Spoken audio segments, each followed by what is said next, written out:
a possibilidade do Fed em setembro aumentar para 75 pontos a taxa de juros, quanto como é que foi a entrevista com o Bolsonaro aí no Jornal Nacional? O que que tu achou da Vamos lá então. Primeira coisa, são 2 assuntos que dá para ficar horas aqui falando, né. Sobre o Bolsonaro, eu vou ser bem mais breve do que falar de Fed, porque essa questão política afeta mais o mercado doméstico do que lá fora, né. Assim, as perguntas são tendenciosas, as perguntas são o jeito como eles conversaram ontem com ele foi meio esquisito, na minha opinião. Eu teria respondido de uma forma diferente se eu fosse ele, eu teria focado menos ele foi muito defensivo, porque as perguntas elas atacavam bastante o que foi feito, o que aconteceu, a corrupção e não sei o quê. Eu teria resumido bastante as respostas e teria promovido mais o que foi feito no governo, né? Eu sou um economista, eu só consigo comentar sobre a questão econômica, né? Esses casos de corrupção que falam sobre a educação, ficou aquele diz que não diz. Saiu o ministro, voltou um outro, teve investigações, não concluíram muita coisa. Essa questão eu já não consigo comentar. O meio ambiente, também desmatamento. Eu imagino como deve ser difícil fazer o controle do desmatamento da Amazônia, sendo que é do tamanho da Europa. E, historicamente falando, hoje os índices de desmatamento são bem mais baixos do que eram em governos anteriores. Esses insights ele poderia ter utilizado para se promover, né? Mas na parte econômica, que ele deu a melhor resposta, eles foram super rápidos e já cortaram para um outro assunto, né? Então, eu acho que as perguntas foram, claro, bem tendenciosas, como deveriam ser, incisivas nos assuntos, mas eu teria respondido de alguma forma diferente se eu fosse ele. Quinta-feira tem do Lula, que é outro grande presidenciável, vale muito a pena acompanhar para ver como serão as perguntas e como serão as respostas, né? E, de qualquer maneira, estamos aí a poucos dias das eleições, menos de 50 dias, eu acho. Tem muita coisa para ser definida, né? Eu vi que muita gente falou sobre. Ele ganhou votos na entrevista de ontem. Eu não sei se ele chegou a ganhar votos, porque todo mundo já tem a cabeça mais ou menos pronta, né? O cara que é a favor, o cara que é contra. Então, achei interessante da parte dele ir no Jornal Nacional, porque, como a gente sabe, é um jornal que é bastante contra as políticas de direita e do governo atual, enquanto que o Lula ele se negou em aparecer em outros jornais que são contra ele. Então o Bolsonaro foi lá, foi no fogo para tentar ganhar eleitores, enquanto que o Lula prefere não ir no fogo e, obviamente, acaba não ganhando os eleitores, né? Então dá para ver um pouco do que cada um tenta fazer. Mas aí, falando sobre Fed, que é um assunto, eu acho que bem mais interessante, essa semana é muito importante para o que pode acontecer com os mercados daqui para frente. Eu até fiz um vídeo ontem falando sobre esse assunto. Finalmente a gente está vendo o mercado reagir de forma racional.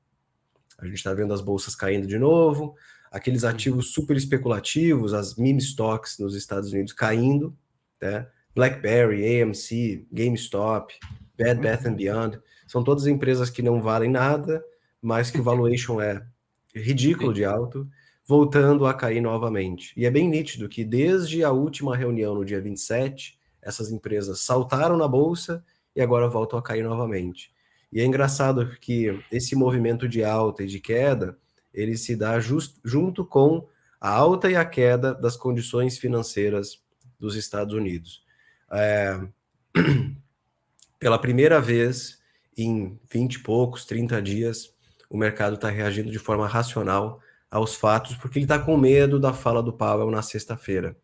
E existe uma aposta muito grande de que na sexta ele vai voltar com aquele discurso mais rock, aquele discurso mais grosso de que a inflação ainda é um problema e que o Fed ainda tem um longo caminho para controlar a alta de preços. E aí fica aquela dúvida do que pode acontecer na próxima reunião em setembro, se vai ser 50 basis points ou 75 basis points. Eu, pessoalmente, acho que depois da ata da semana passada, a expectativa de 50 basis points para mim aumentou. Eu vi que para o mercado 75 aumentou. Essa Uhum. mudança de expectativas, o mercado achava que ia ser 50, agora é 75. Eu achava que seria 75, agora é 50. Por que tem tem tanta gente perdida assim? Por que o mercado está tão perdido assim? Porque existe um erro muito grande na comunicação do Fed, muito grande. Política monetária não é só juros. Política monetária é juro, é a política de redesconto, é o compulsório, é a comunicação, são as compras e vendas de ativos no mercado aberto. Isso tudo é política monetária. Na comunicação, esses caras estão cometendo erros muito grandes, que há muito tempo, pelo menos, eu não via, que é você subir juros, reduzir balanço, mas vir com uma conversa meio mansa demais. Então, isso faz o mercado desacreditar na política monetária do Fed e isso fere a credibilidade da autoridade monetária, né? Sim, Então, é a primeira vez em muitos dias que eu vejo o mercado cair. Tudo bem que eu estou vendido S&P, fico feliz. sim, Entretanto, as coisas fazem sentido, entendeu? Você vê sim. os juros subindo, os spreads de crédito aumentando, as meme stocks caindo, os índices sofrendo. Isso é importante. Tu chama de meme stocks. Meme stocks É, é a Beth Beyond, né? Como é que é? essas meme stocks são Beth. aquelas empresas que não valem nada, mas o valuation é gigante, né?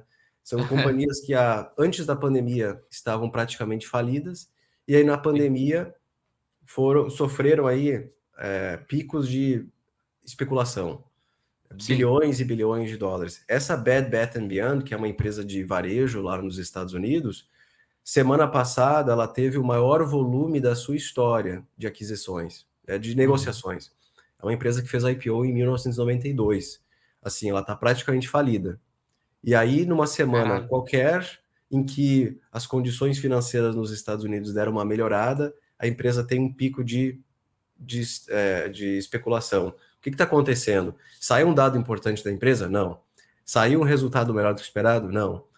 Foi um cara que comprou, muito investidor seguiu ele fez 60 milhões de dólares nas operações, caiu fora. É o pump and dump, né? Você toca Sim. as ações para cima e depois cai fora. Então, isso que está acontecendo agora, o mercado voltando à realidade, eu acho que é muito saudável para os próximos meses, para os próximos anos, um mercado que fica mais consolidado, né? Então, eu não sei Uhum. se eu acredito muito num desespero no mercado lá fora, caindo, sofrendo e tal. Eu diria que manter um mercado controlado aí, com as condições financeiras mais estáveis nos Estados Unidos, é a melhor opção para controlar a inflação daqui para frente. Interessante. Cara, eu queria também saber o seguinte, o que que é esse simpósio aí, Jackson Hole, que o pessoal tá, que é essa, que vem um monte de político, um monte de economista e os presidentes do Banco Central também, para falar sobre as diretrizes aí Cara, o do... Jackson Hole, pelo que eu tava vendo, eu nunca fui estudar para ver o que que é, o que tem lá, né? O que que tem em Jackson Sei, Hole? Porque a reunião não é aqui na minha cidade, é em Jackson Hole, né? Jackson sei. Hole, pelo que eu entendi, é onde morava Paul Volcker, que foi o grande ah, presidente do Fed na década de 70 e 80, que foi responsável por trazer a inflação dos Estados Unidos de 2 dígitos para 1 dígito. Uhum. Eu estava vendo um vídeo entre Paul Volcker e Ray Dalio semana passada. O Paul Volcker morreu, acho que ano passado, em que ele estava falando sobre como era o ambiente inflacionário da década de 80 nos Estados Unidos e como ele fez para trazer os preços para baixo. Ele ficou famoso porque na época ele era o malvadão do Banco Central, que praticamente quebrou a economia americana para trazer os preços para baixo, e depois acabou se transformando num grande herói da política monetária, porque ele fez o que muita gente não teve coragem de fazer, que foi quebrar a economia, controlar a inflação e depois promover o crescimento, né? Então, o Paul Volcker, pelo que eu entendi, ele pescava lá, ou ele nasceu lá, alguma coisa assim. E aí tem sempre esse simpósio, essa reunião em Jackson Hole. Ela Uhum. acontece todos os anos, reúne grandes nomes da política americana. Então a Yellen vai estar lá, o Larry Summers vai estar lá e também os grandes nomes da política monetária. Então o John Powell e assim por diante. Eles vão Dia vinte e falar cinco, vinte e sobre seis e 27 de agosto, é isso? exatamente, vai de Sábado. vai de Uhum. quinta até sábado, se eu não me engano. E aí Isso. sexta-feira às 11 da manhã vai aparecer o nosso querido Jerome Powell para falar sobre esses assuntos atuais. Tudo que ele fala, o mercado reage. O mercado reage. E como existe esse esse erro na comunicação do Fed com o mercado, os dois não estão conseguindo se entender, existe uma perspectiva de que sexta ele vai voltar a ser rock novamente, ele vai começar a ser mais agressivo de novo. Então, por isso que o mercado estava caindo ontem, né? Por isso que o mercado vai ficar bastante receoso até sexta-feira, né? Então, o Jackson Hole nada mais é do que uma reunião que fala sobre os desafios da economia, da política monetária. Ano passado, nada de relevante aconteceu, foi uma reunião normal. E há 2 anos atrás, nessa reunião, eles mudaram a meta de inflação do Federal Reserve. A meta do Fed para a inflação costumava ser 2% ao ano, ponto final. E aí eles mudaram para uma meta flexível de 2% nos últimos 12 meses.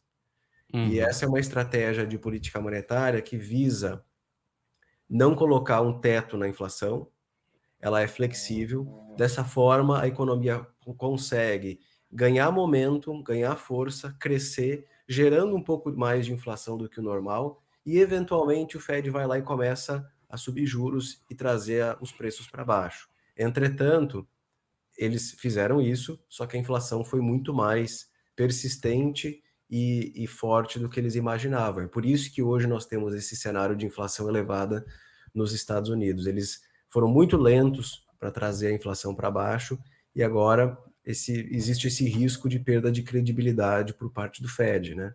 Então, há 2 anos atrás foi uma reunião muito importante. A reunião do ano passado não trouxe grandes novidades. Desse ano, me parece que o grande baque que eles podem trazer para o mercado é uma comunicação mais agressiva comparada com a ata da semana passada e a reunião do dia 27 de julho. E eu sei que você está procurando para ter resultados rápidos no mercado de criptomoedas e eu tô aqui para te ajudar. Então o que eu te peço é pare de sardinhar agora, pare de comprar game coins e porcarias, shitcoins e venha aprender junto comigo tudo o que você precisa para se tornar um investidor profissional bem-sucedido. Curso Mestres do Bitcoin é o curso mais completo do Brasil. Clique no link abaixo para saber mais e somente nesse mês a gente vai oferecer um cupom de desconto com 55% de desconto. Não fique para trás e garante já a sua vaga porque é limitado. Tamo junto, fofo!